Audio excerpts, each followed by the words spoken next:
आज आम्ही ज्या गावात राहतो आंबेगाव खुर्दमध्ये तिथे एक चौंडाई काळूबाई माताचं मंदिर आहे आणि दोन देवे आहेत. एक काळूबाई आहे आणि एक चौंडाई माता आहे. तर त्यांचा वाढदिवस होता म्हणून हा कार्यक्रम होता आणि आम्ही सगळेजण गेलो होतो. दर्शन खूप छान पद्धतीने झालं. इकडे बघा ऑर्केस्ट्रा चालू आहे. पब्लिक बघा, लोक एकदम भरभरून आली होती आणि फार गर्दी होती. त्या एक माणूस नाचत होता. खूप मजा आली. खरं असं जत्रेला यात्रेला कशी मजा येते तशी मजा आली. आणि लोक फार होती. गर्दीतनं पटापट वाट काढून आम्ही जेवण केलं. छान वरण भात शाकभाजी होती तोंडी लावायला. आणि असं जत्रेतलं जेवण फार छान वाटतं. बाहेर बघा अशी दुकानं लावली होती.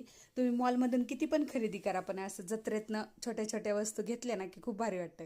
10-20 रुपयाची अशी छोटी छोटी खरेदी करायला खूप मजा येते.